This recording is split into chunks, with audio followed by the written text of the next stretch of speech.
Hello everyone, this is part 6 of our collocation series, जिसमें हमारी जो आज की सबसे पहली कोलोकेशन है वो है टोन डाउन।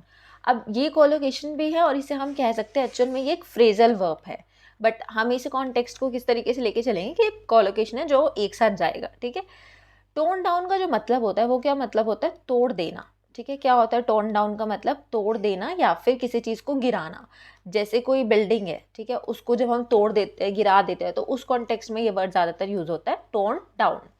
अब हम इससे रिलेटेड क्वेश्चन देखते हैं कहाँ पर ये यूज़ हो रखा है। तो ये देखो यहाँ पर आर टोन, तो यहाँ पर क्या आएगा? डाउन। अब इसकी सेंस क्या है? What is done can not usually B undone, कि जो चीज़ कर दी गई है उसे अनडन नहीं किया जाता। स्पेशली कब? जब बिल्डिंग्स को क्या किया जाता है? Tone down. टोन डाउन मतलब जब बिल्डिंग को गिरा दिया है तो हम उसे अनडन नहीं कर सकते, मतलब हम ऐसा नहीं कर सकते कि उसको वापस से हम क्या कर दे? करेक्ट कर दे।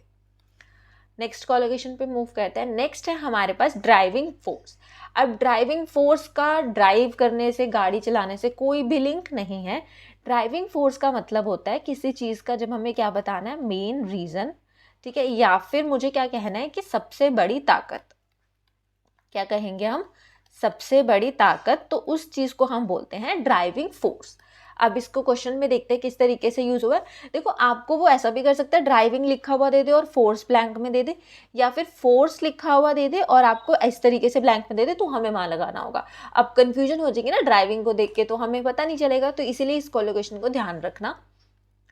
अब ये देखो किस तरीके के यहाँ पर यूज हो रखा है। ठीक है, कि एक ड्राइविंग फोर्स था। ठीक है, ड्राइविंग फोर्स मतलब कोई मेन रीजन था किसी प्रोजेक्ट को लेकर, तो ये इस तरीके से यहाँ पर क्या हो गया? यूज हो गया। अब देखो वही चीज़ है, अब ड्राइविंग लिखा हुआ है, हमारे माइंड में ये चीज़ नहीं आती अगर हमें कोलोकेशन नहीं पता कि ड्राइविंग फोर्स भी जैसी कोई चीज़ होती है, बट ड्राइविंग फोर्स का मतलब क्या होता है? किसी चीज़ का मेन रीजन।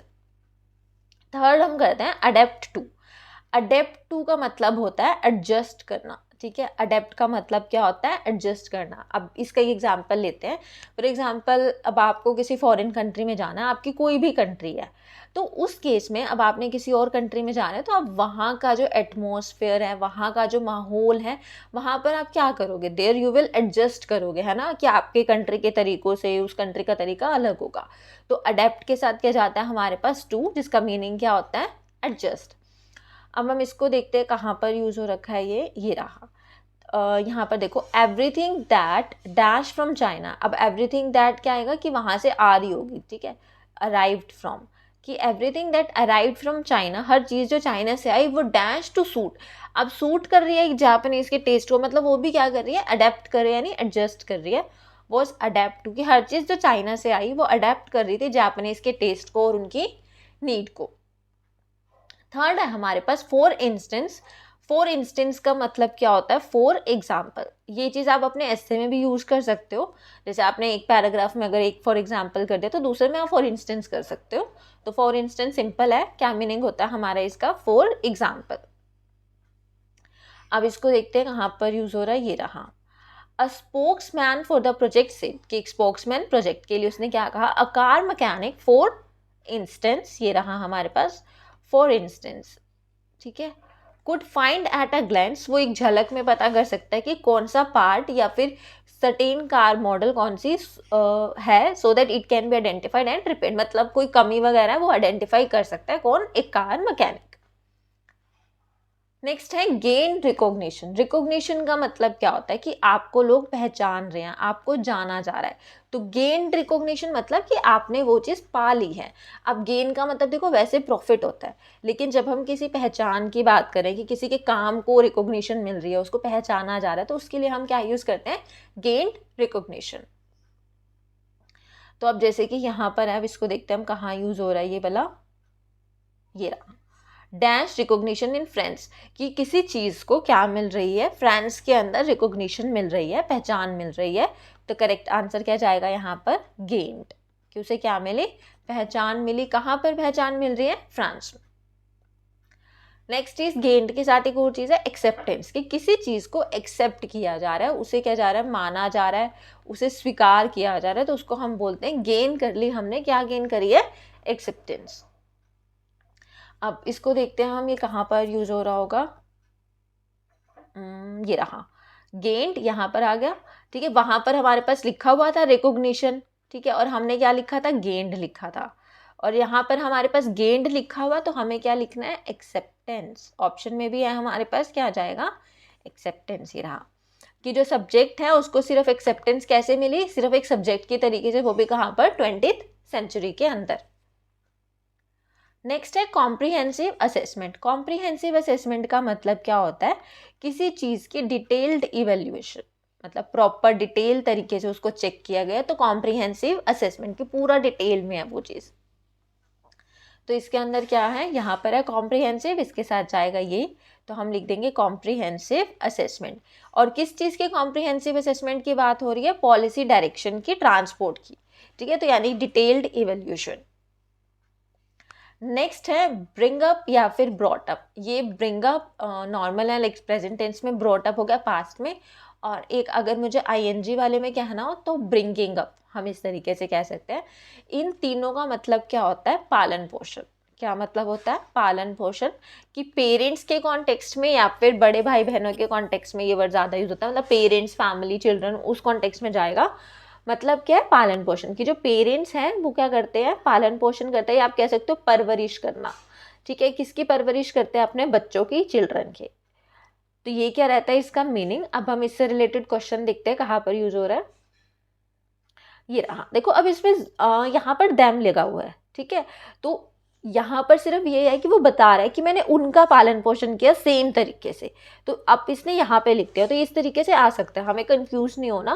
तो यहाँ पर ब्रिंग की जगह क्या है, ब्रोड, क्योंकि वो कोई बात कर रहा होगा कि पहले की, कि मैंने इनका किया, ठीक है। दे विल से, वो कहेंगे कि I brought them up all the same, कि मैंने सभी की जो पालन पोषण है, सभी की जो परवरिश है, वो कैसे की है, सेम तरीके से किया। तो ये ध्यान रखना, यहाँ पर देम लगा हुआ है, बट कॉलोकेशन तो यही है। नेक्स्ट है इन्वॉल्व्ड इन। इन्वॉल्व्ड इन का मतलब क्या होता है, किसी चीज में इन्वॉल्व होना, बस इसके साथ हमेशा क्या जाता है, इन जाता है, तो ये कॉलोकेशन है। अब इससे रिलेटेड देखो, यहाँ पर आएगा द वोल्फ रिलीज प्लान, कि वोल्फ ने क्या रिलीज करा, कोई प्लान रिलीज करा जो क्या था, इन्वॉल्व्ड था। अब देखो इन्वॉल्व्ड मैंने लिखा है, वो इन्वॉल्व भी हो सकता है and it can also be involving, ठीक है। वो डिपेंड करेगा कॉन्टेक्स्ट पे, तो वो किस में इन्वॉल्व थे, किसी इन्वायरमेंटल इम्पैक्ट स्टेटमेंट में। नेक्स्ट है रिमोट एरियाज। अब रिमोट एरियाज का मतलब क्या होता है, कि जो एरियाज दूर होते हैं, मतलब वहाँ पर इतनी फैसिलिटीज़ नहीं है जहाँ पर लोग ज़्यादातर रहते हैं, तो वो दूर दूर के जो इलाके होते हैं उनको हम क्या बोलते हैं, रिमोट एरियाज। अब ये रिमोट वो टीवी वाला रिमोट नहीं है, रिमोट एरियाज का मतलब क्या हुआ है हमारे पास, कि जो दूर दूर के इलाके हैं। तो हम यहाँ देखो, ये दिख ही गया हमें सीधा, it is still use in the, इसे फिर भी यूज़ किया जाता है कहाँ पर, रिमोट एरियाज में, जहाँ पर कोई भी रोड अभी तक बिल्ड नहीं है। तो कैसे एरियाज होंगे वो, रिमोट एरियाज, जो भी दूर के इलाके, मतलब जहाँ पर भी आपको लगे ना कि कोई फैसिलिटीज़ की बात हो रही है कि वो नहीं है, या कोई सुविधाएं हम बना रहे हैं अब कि वहाँ पर हो जाए, तो वो एरियाज किस तरीके के होंगे, रिमोट एरियाज। नेक्स्ट है स्लीप पैटर्न्स। अब स्लीप पैटर्न से नाम से ही समझ आता है कि स्लीप पैटर्न, कि नींद, सोने के तरीके क्या है। अब सोने के तरीके यानी कि पोजीशन वगैरह, कि हम किस टाइम हमारी नींद खुलती है, हमें कितनी नींद चाहिए, वो सारी चीज़ें, किस टाइम हम सोते हैं, किस टाइम हम उठते हैं, ये सारे पॉइंट्स आ जाते हैं स्लीप पैटर्न्स में। तो ये देखो यहाँ पर है एज यू गेट ओल्डर, जैसे जैसे आप ओल्ड होते हो, योर स्लीपिंग डैश चेंज, कि आपका स्लीपिंग डैश चेंज होता है। अब स्लीपिंग क्या चेंज होगा, हमारा ऑप्शन देखो, स्लीपिंग फैक्टर नहीं, ऑप्शन अगर हम देखें इंपॉर्टेंट, ये सारे स्लीपिंग पैटर्न्स क्या चेंज होंगे, हमारे स्लीपिंग पैटर्न्स। अब उसने स्लीप बोला था मैंने, तो उसने स्लीपिंग कर दिया, दैट कैन हैपन। नेक्स्ट है एंडेंजर्ड स्पीशीज। एंडेंजर्ड स्पीशीज क्या होते हैं, कि ऐसी स्पीशीज जो किस में है, खतरे में है, कि वो विलुप्त हो जाएंगे, एक्सटिंक्ट हो जाएंगे, तो उनको हम कैसी स्पीशीज बोलते हैं, एंडेंजर्ड स्पीशीज। एक और वर्ड होता है मेरे माइंड में आया, वल्नरेबल, ठीक है। वल्नरेबल स्पीशीज भी होती है। वल्नरेबल स्पीशीज होते हैं कि वो स्पीशीज, वो प्रजातियां कि जिन्हें ना नुकसान पहुंचाना आसान हो, तो उन्हें हम बोलते हैं वल्नरेबल स्पीशीज, ठीक है। और स्पीशीज के साथ वो कई बार डिफरेंट भी दे देता है, डिफरेंट स्पीशीज, ठीक है। तो वल्नरेबल, एंडेंजर्ड और डिफरेंट, ये थोड़ा ध्यान रखना। अब ये रहा ऑप्शन हमारे पास कि अलो, ये रहा other user across the world to allow keepers. वो इन्फॉर्मेशन को कंपेयर करते हैं, किन चीज़ की इन्फॉर्मेशन को, डैश स्पीसीज की, कौन सी स्पीसीज, एंडेंजर्ड स्पीशीज। तो यहाँ पर क्या आ जाएगा, एंडेंजर्ड, ये आंसर हो जाएगा इसका। नेक्स्ट है रेफर टू। रेफर टू का मतलब क्या हो जाता है, हमारे पास किसी चीज़ को हम जब रेफर कर रहे हैं, ठीक है, कि हम बोल रहे हैं कि इस चीज़ के जिक्र करना या फिर हम किसी को मेंशन करने हैं। फॉर एग्जांपल मैंने कोई डेफिनेशन बताई कि ये पूरी चीज़ है, एनवायरनमेंट है, this is refer to. Refer to, फिर मैं उसका क्या बता रही हूँ, नाम बता रही हूँ कुछ, तो मेंशन करना, या हम क्या कह सकते हैं, किसी का जिक्र करना, ठीक है, उसे हम क्या बोलेंगे, रेफर टू। और रेफर के साथ हमेशा ही आपको टू मिलेगा, हमेशा।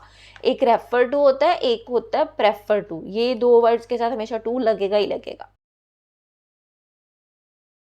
अब हम इसका क्वेश्चन देखते हैं, यहाँ पर क्या लिखा हुआ है, large and small plates that are moving, क्या आ जाएगा, टू वन अनदर, तो कहाँ आएगा, रेफर्स टू। अब बस रेफर है, अगेन वो भी चेंज हो सकता है, रेफर हो सकता है, ठीक है, रेफर्स हो गया, रेफरिंग हो सकता है, आईएनजी लग जाएगा, और रेफर्ड ईडी भी लग सकता है, कि स्मॉल प्लेट्स क्या कर रही हैं, मूव कर रही हैं, रेफर टू वन अनदर, मतलब एक दूसरे के संबंध में मूव कर रही हैं। नेक्स्ट पे मूव करते हैं। Next is exploitative farming. Exploitative farming का मतलब क्या होता है, कि हम जो फार्मिंग कर रहे हैं वो कैसी फार्मिंग कर रहे हैं, कि हम या तो जो फार्मर है या मजदूर है या फिर जो हमारा लैंड है उसको ज़्यादा ही क्या कर रहे हैं, हार्म कर रहे हैं, और फिर हम खेती कर रहे हैं। मतलब बहुत, जैसे अगर लगाओ फार्मर है तो वो जितनी मेहनत कर रहा है हम उसको उतने पैसे नहीं दे रहे हैं, या लैंड है, लैंड में हम ज़्यादा फर्टिलाइजर्स डाल रहे हैं या फिर कुछ हार्मफुल चीज़ें डाल रहे हैं जस्ट टू इंक्रीज फार्मिंग, कि हमारी ज़्यादा से ज़्यादा क्या हो सके, खेती हो सके। तो उस तरीके की फार्मिंग को हम क्या बोलते हैं, एक्सप्लॉइटेटिव फार्मिंग।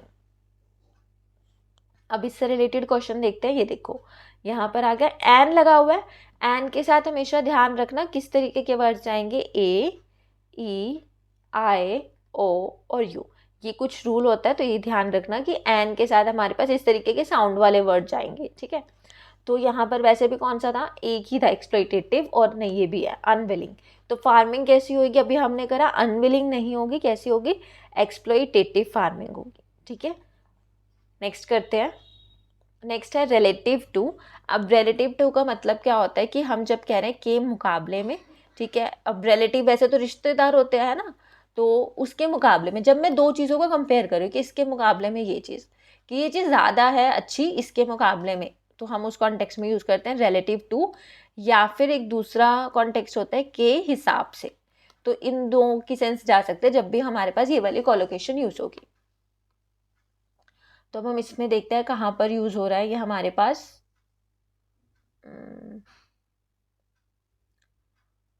ठीक है, ये रहा, देखो यहाँ पर बात क्या, किसी साइज की बात हो रही है, वही साइज की बात हो रही है ना, rural relative to the urban population, की साइज की बात हो रही है किसी की, किसके मुकाबले, किसके हिसाब से हम बात करें, अर्बन पॉपुलेशन से हम कंपेयर कर रहे हैं उसको, तो इसलिए क्या जाएगा, रिलेटिव टू। नेक्स्ट है लेजर टाइम। इसको लीजर टाइम भी बोल सकते हैं। लेजर टाइम का जो मतलब होता है वो होता है क्या, लेजर टाइम का मतलब फ्री टाइम, ठीक है।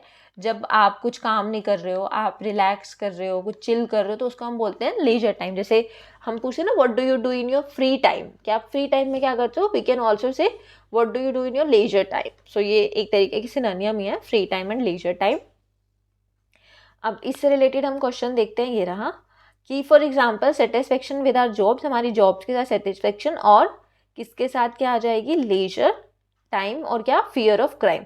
ये ध्यान रखना, ये हमेशा ही रहेगा, इसमें ऐसा कुछ लेजर नहीं होगा, हमेशा क्या रहता है, लेजर टाइम। नेक्स्ट है मॉडर्न एज। ये आपको नाम से ही पता चल रहा है, यानी कि जो नया ज़माना है उसको हम बोलेंगे कि कैसा टाइम है, मॉडर्न टाइम है, मॉडर्न एज है। अब इससे रिलेटेड हम देखते हैं, ये रहा मॉडर्न एज के साथ मैं अभी वैसे नेक्स्ट बताऊंगी ही क्या रहता है, मॉडर्न सोसाइटी, ठीक है। ये दो रहेंगे कि मॉडर्न एज यानी मॉडर्न ज़माना, मॉडर्न सदी है, या फिर जो सोसाइटी है वो कैसी है, मॉडर्न है। तो यहाँ पर हमारे पास एज है, तो बस हमें क्या लिख देना, मॉडर्न एज रहेगा विदाउट रीडिंग एनीथिंग। और जो नेक्स्ट है मॉडर्न सोसाइटी, यानी कि जो आजकल का ज़माना है वो कैसा है, मॉडर्न है। तो बस सिंपल, या तो मॉडर्न के साथ क्या जा रहा होगा, एज जा रहेगा, या फिर मॉडर्न के साथ क्या जाएगा, हमारा सोसाइटी जाएगा। तो अब इसके अंदर हम देखते हैं, ये रहा मॉडर्न, और ऑप्शन में सिर्फ और सिर्फ क्या है, मॉडर्न सोसाइटी, तो यहाँ पर क्या हो जाएगा, सोसाइटी।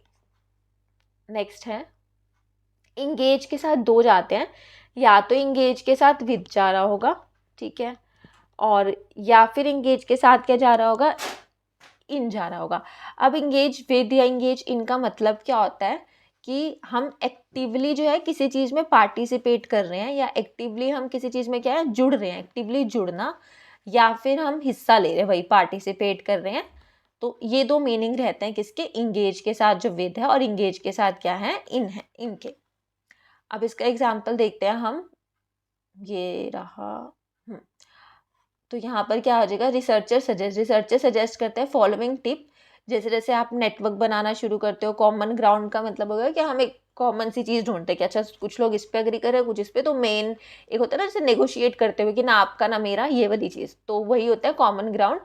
इंगेज करते हैं हम किसके साथ, अपने नेटवर्क के साथ, कि जो हमारा लोग हैं, हमारे नेटवर्क है, हम उनसे रेगुलर बेसिस पे बात करते हैं, इंगेज करते हैं। तो हम बोलेंगे engage with your network regularly.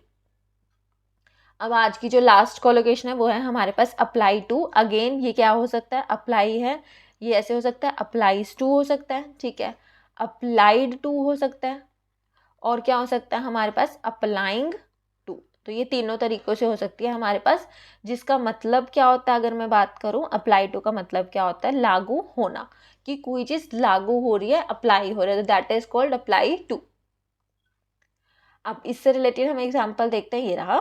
And this certainly क्या हो जाएगा, अप्लाइज टू, और ये चीज़ अप्लाई होती है किस पे, अग्रेशन पे। कोई बात होगी पीछे जो किस पे अप्लाई हो रही है, अग्रेशन पे। अग्रेशन क्या होता है, गुस्से पे, ठीक है।